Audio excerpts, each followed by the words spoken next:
Hey guys, welcome back to part 2 of the Principle of Mentalism.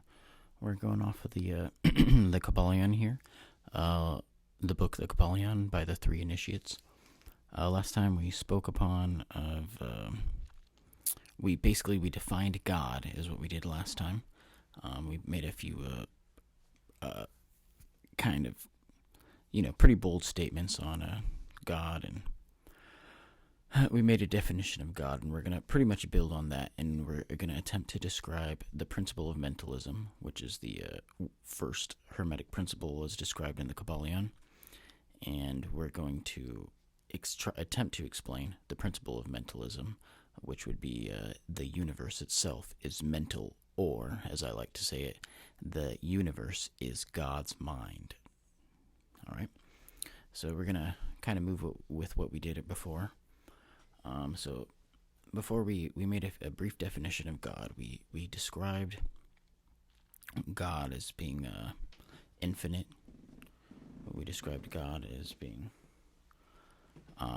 omnipresent. We made a few different assumptions on God, or the idea of God. But the main one that actually I want to go on here is that God can create from nothing somehow. So the idea that God creates from nothing. Okay, and that's what we're going to use to build on here. We're going to use one of the other hermetic principles.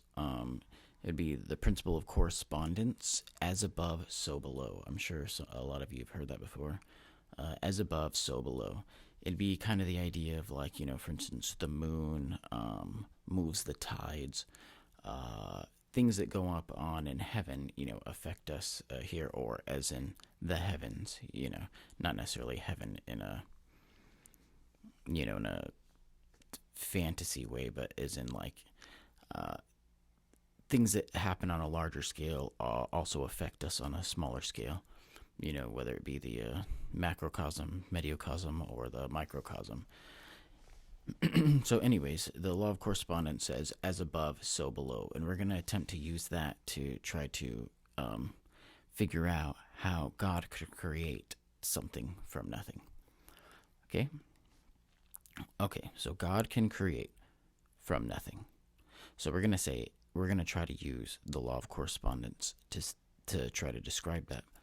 So us here on Earth, obviously we can create. We do various things. We create, clothes. We create, shoes, ideas. We do a lot of things here on Earth. And how do we do those things, right?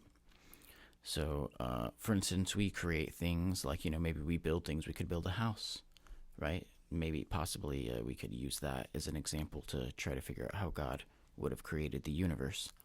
But at the same time, we got to figure out how God created the universe from nothing. So if we're going to build a house, right, we need wood, we need supplies, basically, something that was already there. So basically, God could not create in that way, because that would mean that something else would have to exist besides from God. So we're going to scratch that. Okay, let's say if we wanted to create through, what do you call it? Like producing, like as in like with a partner. You have to have sex, you have to have opposite sex, and, and we have sex, and then we create in that way. God also doesn't create that way. That would insinuate that there is a female God, and God had to, have sex with that female God and then create in that way. Okay, so we're going to scratch that too. Like I said, we're trying to keep this pretty quick here.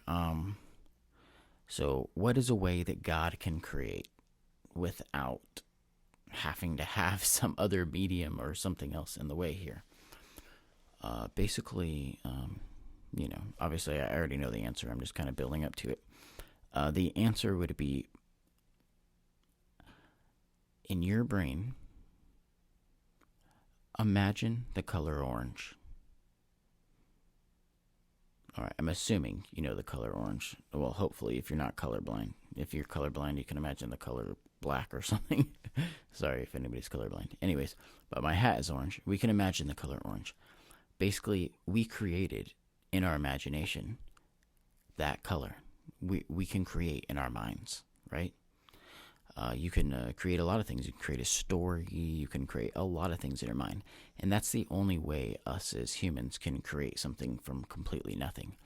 And now, if we're trying to use the law of correspondence, as above, so below, well, if God is an infinite being, if we can create things in our little finite brains from nothing, well, imagine God creating something from nothing in his mind, right? So that's the only way that God could create something from nothing, would be through a mental construct. And that would make the universe mental, right?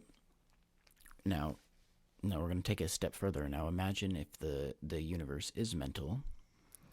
How would you affect the universe itself? How would you affect reality?